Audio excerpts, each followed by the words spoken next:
जमीन आपली कामाला येणार आहे. जमीन आहे का बघा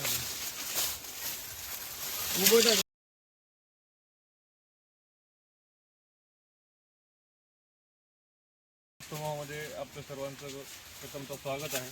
आज आपण शिंदी येथील शेतकऱ्याच्या प्लॉटवरची ऊस पिकाची पाहणी करण्यासाठी आदरणीय चेअरमन साहेबांच्या सोबत आपण आज ऊस पिकाची पाहणी करण्यासाठी प्रत्यक्ष शेतकऱ्याच्या शेतामध्ये आलेलो आहोत.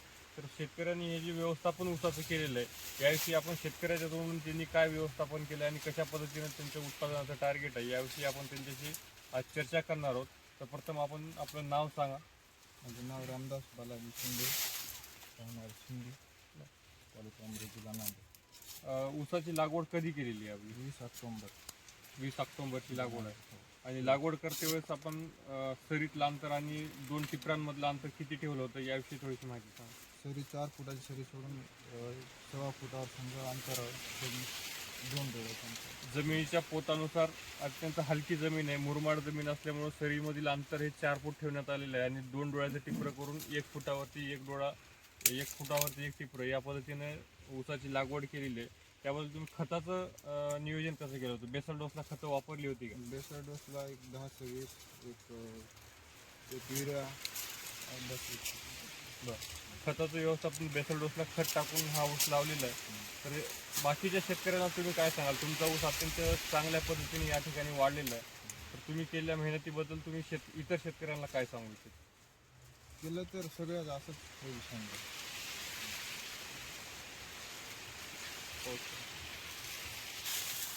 नमस्कार. आज मी शिंदे येथील एक नवयुवक तरुण रामदास बालाजी शिंदे त्यांच्या ऊस पिकाची पाहणी करण्यासाठी शेतावर आलेलो आहोत. या ठिकाणी ह्या तरुणानं अत्यंत सुंदर असं त्या पिकाची जोपासना केलेली आहे. त्या जमिनीमध्ये काळीची माती कमी आहे, मुरुम जास्त आहे, म्हणजे खरबाड जमीन आहे. आणि खरबाड जमीन असताना सुद्धा अत्यंत चांगल्या प्रकारे ह्या तरुणानं ह्या ऊस पिकाचं नियोजन केलं आहे. तसं खरं म्हणजे अजून बेसल डोसला या ठिकाणी खत कमी वापरण्यात आलेलं आहे. आणि दुसरी बाब म्हणजे ह्यामध्ये ह्यांनी आल्याचं पीक घेतलं होतं, आंतरपीक. तर इंटरक्रॉप घेतला नसता तर अजून ह्याचे 3 टिपरे अजून वाढले असते. आणि म्हणून पण हे इंटरक्रॉप घेऊन सुद्धा आज जे ऊसाच्या पिकावर तेज आहे, जी आज याच्यावरची एकदम कलर जो आहे कळा, ते अत्यंत चांगल्या प्रकारचं तेज आहे. एवढा उन्हाळा असताना सुद्धा आडसाली पीक लावल्यामुळं यांचं टनेज खूप चांगलं येणार आहे.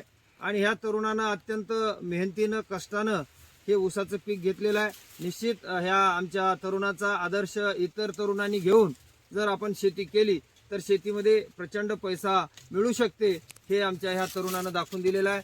धन्यवाद. नमस्कार.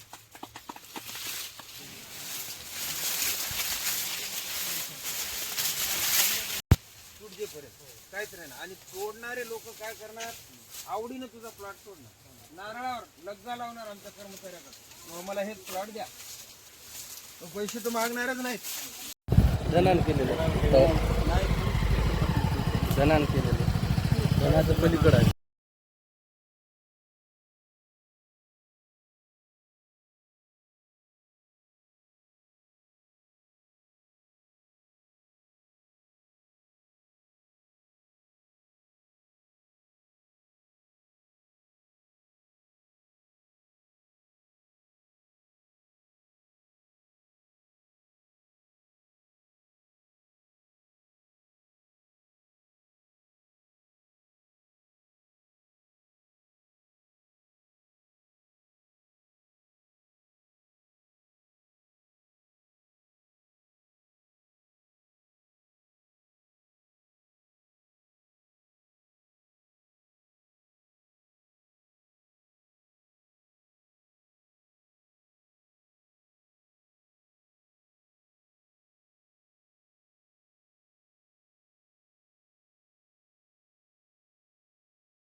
विपीके उद्योग समूहाच्या वतीने शेतकऱ्याच्या बांधावर ऊस पिकाची पाहणी करण्यासाठी विपीके उद्योग समूहाचे चेअरमन आदरणीय मारुतराव पाटील चवळी बुद्धी सर यांच्यासोबत आपण शिवार फेरीसाठी आलेलो आहोत. तर आज आपण शिंदी गावामधील श्री आकाश कवळे या शेतकऱ्याच्या शेतावरती आपण आलेलो आहोत.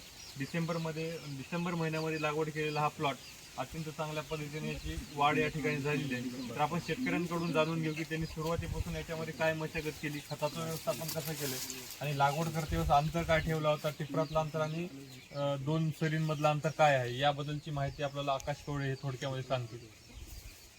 सांगा बरं. नमस्कार. हा आमचा जो क्षेत्र आहे एक 2 एकरचं क्षेत्र आहे आणि ज्यावेळेस आम्ही लागवड करतो त्यावेळेस आम्हाला थोडंसं लेट झालं. म्हणजे ऑक्टोबरमध्ये लागवड करायला, सप्टेंबरमध्ये लागवड करायला पाहिजे होतं, पण आमची जमीन तयार नसल्यामुळं आम्ही डिसेंबरच्या पहिल्या आठवड्यात लागवड केली. आणि या ठिकाणी जमिनीची नांगरट पुन्हा सरी मारून घेऊन आम्ही जो अंतर आहे ऊसा सरीतला तो थोडासा आमचा कमी झालेला आहे. आता जो अंतर आहे तो 4 फूट आहे आणि आमची जे पुन्हा त्याच्यानंतर कांड्यातली मधली अंतर जे आहे टिपऱ्यातली तर एक अर्धा फूट आम्ही ठेवलेले आहे दोन्हीच्या आतमध्ये.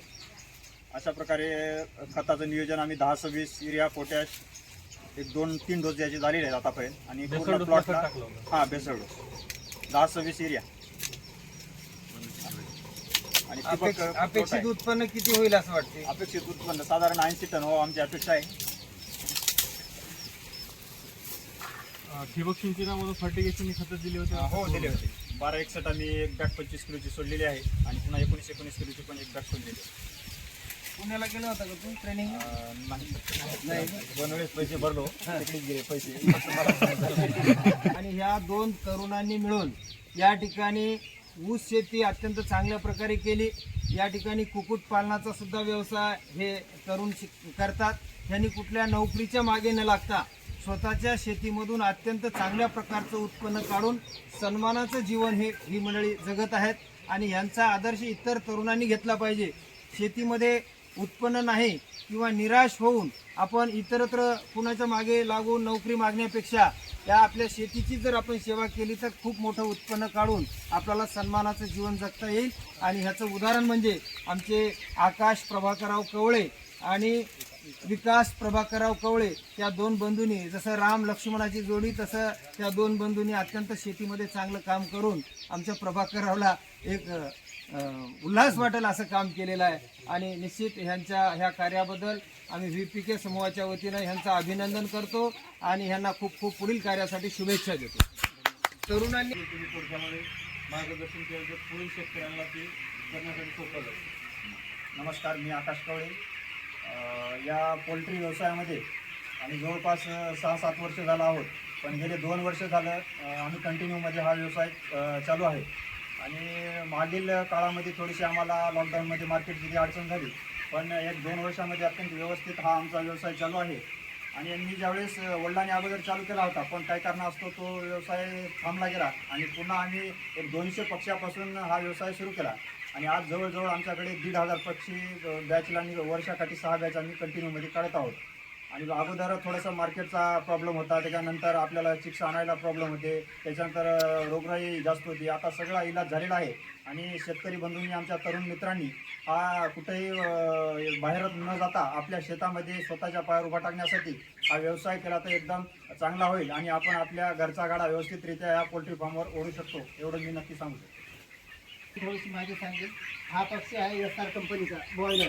हा पक्षी स्टार्टिंगला ज्यावेळेस येतो त्यावेळेस 40 ग्रामचा येतो आपल्याकडे. त्यानंतर दर दिवशी 42 दिवसापर्यंत हा पक्षी आपल्यापाशी 2.5 किलो म्हणजे 2 किलो 500 ग्राम एवढा होतो. हा पक्षी 2.5 किलो होण्यासाठी जवळपास 38 ते 39 ग्राम खाद्य खाते. या खाद्यावर जेवढं खाईल तेवढं याचा वेट आहे. ज्या उन्हाळ्याच्या दिवसामध्ये यांना फक्त थंडीचं वातावरण द्यावं लागतं, जेणेकरून आपल्याला यामध्ये फॉगर्स वगैरे बसवले पाहिजे. आणि थंडीमध्ये आपल्याला जेवढं लहानपणी जास्त काळजी घ्यायला पाहिजे 2 आठवड्यापर्यंत. उन्हाळ्यामध्ये नंतर 2 आठवड्याच्या नंतर काही नाही, पूर्ण व्यवस्थित वाढ होती याची. आपल्याला ज्याचा खर्च मिळाला तरी पक्षी आपल्याला 30 रुपये जरी पडला तरी आपल्याला 2.5 किलो होईपर्यंत त्यांना 150 रुपये खर्च येते पक्ष्यांना. जरी आपल्याला सर्वसाधारण किलोला पकडलं तरी 60 रुपये किलो एवढं खर्च येते. याचं उत्पन्न म्हणजे 2.5 किलोचे जे मार्केट रेट असतात सर्वसाधारण 80 रुपये जरी रेट लागला तरी आपल्याला भरपूर पैसे पडतील पाठीमागे. किती पडतात एका पक्षामागे एका अंदाज सांग. मागच्या मागे आपल्याला 2.5 किलो झाला तर 50 रुपये पडतात. 50 रुपये एका एका पक्षामागे. पक्षामागे. तर तुमची बॅच किती पक्षाची आहे? आपली 1300 पक्षाचे 1000 पक्षी टाकले तर आपल्याला 40 दिवसांमध्ये 50,000 पाठीमागे पडतात. 40 दिवसात 50,000 रुपये पाठीमागे पडतात. म्हणजे एक पगार साधारणतः महिन्याला आपल्याला पाठीमागे पडतो. आणि हा जोड व्यवसाय, मुख्य व्यवसाय नाही. जास्तीत जास्त म्हणजे सकाळी अर्धा तास, रात्री अर्धा तास. फक्त सर्वात महत्त्वाची मेहनत आहे. आपल्याला इथे माणूस टिकून राहावं लागते आणि सर्व त्यांच्या लक्ष म्हणजे यांच्या विष्ट्यापासून म्हणजे संडासपासून तर यांनी श्वास कोण्या पद्धतीने घेतात एवढं त्या लक्ष द्यावं लागते तर याच्या मध्ये आपल्याला होता येते. म्हणजे सकाळी एक अर्धा तास आणि संध्याकाळी अर्धा तास एवढाच वेळ ह्या पक्षासाठी ह्यांनी देत असते. ठीक आहे, धन्यवाद.